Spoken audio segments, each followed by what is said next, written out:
এই মুহূর্তে শুধুমাত্র ইন্ডিয়া নয়, গোটা বিশ্বে স্পিনারদের বিরুদ্ধে অন্যতম সেরা ব্যাটার হচ্ছে রজত পাতিদার। তিনি স্পিনারদের দাঁড়িয়ে দাঁড়িয়ে ছক্কা মারেন, কিন্তু স্পিনাররা তাকে কিভাবে আটকাতে পারে তার বেস্ট এক্সাম্পল দিয়েছেন নূর আহমেদ আর রবীন্দ্র জাডেজা। চেন্নাইয়ের বিরুদ্ধে ম্যাচে Patidar man of the match হলেও জাডেজা আর নূর কিন্তু তার বিরুদ্ধে অনেকগুলো চান্স ক্রিয়েট করেছেন। ফিল্ডাররা যদি ঠিকঠাক মতো ক্যাচগুলো ধরতে পারতো তাহলে পাতিদার আগেই আউট হয়ে যেতেন। পাতিদার স্পিনারদের বিরুদ্ধে দাঁড়িয়ে দাঁড়িয়ে বড় শট মারেন, আর তিনি ছয়গুলো মারেন square leg, mid wicket, mid on এই এরিয়ায়। তার ন্যাচারাল টেন্ডেন্সিটাই হলো বলগুলোকে লেগ সাইডে বড় শট খেলার। অফ সাইডে কিন্তু তার শট নেই, অফ সাইডে কিন্তু তিনি বড় শট খেলেন না, বিশেষ করে কভারের উপর দিয়ে কিন্তু তার শট নেই। সেজন্য নূর আর জাডেজা কি করেছেন, তার হিটিং আর্ট থেকে দূরে অফ স্টাম্পের বাইরে বল পিচ করে বলকে টার্ন করিয়ে আরো বাইরের দিকে নিয়ে যান। তাকে বাধ্য করেন যাতে তিনি কভারের উপর দিয়ে বড় শট খেলতে যান অথবা বলটাকে টেনে লেগ সাইডে খেলার চেষ্টা করেন। দুটো ক্ষেত্রেই ক্যাচ ওঠার সম্ভাবনা থাকে।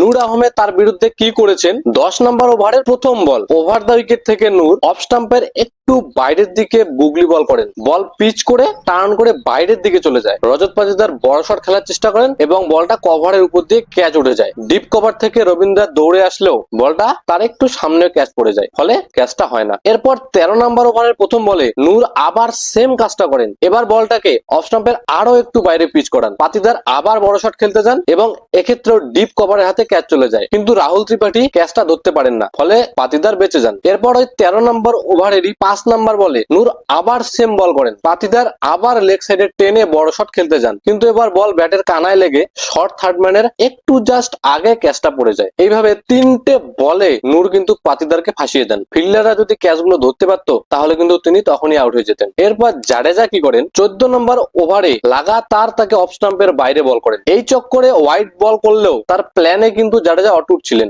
লাগাতার অফ স্টাম্পের বাইরে বল করে বলটাকে টার্ন করে আরো বাইরের দিকে নিয়ে যান। এর ফলে কি হয়, একটা বলে ব্যাটের কানায় লেগে পিছনে 4 হয়ে যায়, আর একটা বল ব্যাটের কানায় লেগে শর্ট থার্ড ম্যানের একটু আগে, একটু না অনেকটাই আগে ক্যাচটা পড়ে যায়। এভাবে ক্যাচ উঠলেও পাতিদার কিন্তু লাকের কারণে বেঁচে যান। ক্যাচগুলো ধরলে তিনি অনেকক্ষণই আউট হয়ে যেতেন। ম্যাচটা হারলেও নূর আর জাডেজা কিন্তু দেখিয়েছেন পাতিদারকে কিভাবে আটকাতে হয়। বাকি স্পিনারদের জন্য তারা একটা টেমপ্লেট সেট করে দিয়েছেন। অফ স্টাম্পের বাইরে তার হিটিং আর্ট থেকে দূরে বল করে বলটাকে টার্ন করে বাইরের দিকে নিয়ে যাও, তাকে বাধ্য করো যাতে সে কভারের উপর দিয়ে বা বলটাকে লেগ সাইডে টেনে খেলার চেষ্টা করে। এক্ষেত্রে ডিপ কভারের হাতে বা শর্ট থার্ড ম্যানের হাতে ক্যাচ চলে যাবে। এইরকম প্ল্যান তার বিরুদ্ধে কাজ করেছে। এক্ষেত্রে বলে কিন্তু একটু স্পিড বেশি থাকতে হবে। লুজ বল করলে ডাউন দ্য গ্রাউন্ড 6 মেরে দেবেন, অথবা বলটাকে বেশি শর্ট বলও করা যাবে না, একটু বেশি শর্ট বল করলে কাট শট খেলে দেবেন। সেজন্য খুবই অ্যাকুরেটলি তাকে বল করতে হবে। আরসিবি কে আটকাতে হলে মিডল ওভারে রজত পাতিদারকে আটকাতেই হবে, আর তাকে আটকানোর জন্য